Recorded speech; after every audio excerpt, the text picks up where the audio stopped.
When I came to visit myself, I was given this report that the girl child is not able to stay in school because of lack of sanitary towels. It amazed me, because I didn't believe that could happen. Oh, yeah. I did not believe it at all. I was like, oh, these are cheap things. Everybody is able to afford them. So when they told me that, it touched me.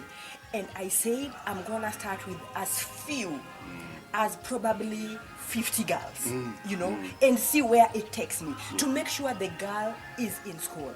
It actually means that they were going to be absent from school maybe 4 days per month. Yes. And per term, that's almost like a month. That is very right. And putting that together, it's a real loss in terms of them failing to actually acquire the knowledge that they need in order for them to progress. And if you miss a month, that's too much. When I came to this village, I felt the need, the individual need, the personal need, and it touched me because I remember the kids running to our house in the village and asking for food and asking for school fees and asking for sanitary towels, things I never knew that people lacked, really. Sanitary towels cannot make you stay away from school. Oh, yes. So we are going to do this. And then I also realized as we continued giving the sanitary towels together with those who support us like Francis Gardom, it is just about giving the sanitary pads, but also instilling the confidence in the girl child. This is something which is very natural. You cannot afford to be embarrassed about it at all. This was God's creation, created in a woman for the sake of fertility and for the sake of reproduction. Yes. So you have to be, we tell them like, be very proud of who you are. And by the way, during these times, we give them a moment to just ask questions.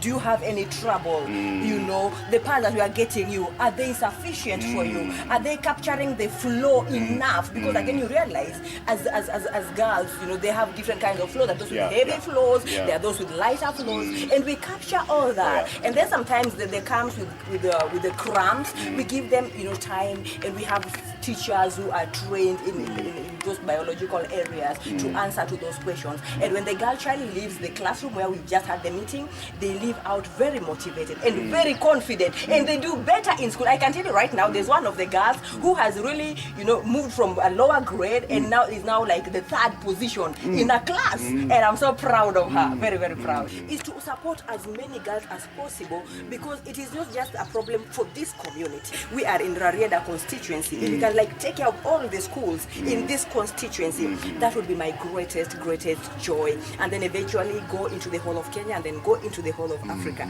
And so when I was talking to the young girls in the primary section, many came to me and said, oh my God, I want to study, but I do not have school fees.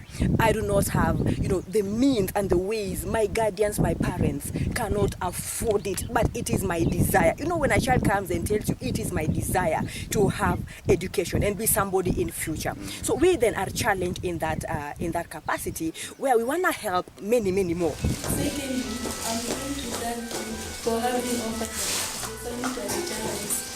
We appreciate it. We are grateful about it. Thank you very much, and may God bless you. On the issue of STAMENS, we want to support as many girls as possible. Again, it is all about, but we say this, evangelism costs a lot. Outreach costs a lot. Much as the gospel is free of charge, it is quite costly. So if we can get people, one person, two people who are willing to share in the vision, and come out and say clearly, I may not have much. That Francis, really, he's my blessing. He doesn't have much. But the little he gives, we are able to add much more and reach a child and transform somebody's lives. It is not about how much you have, but how much are you willing to give.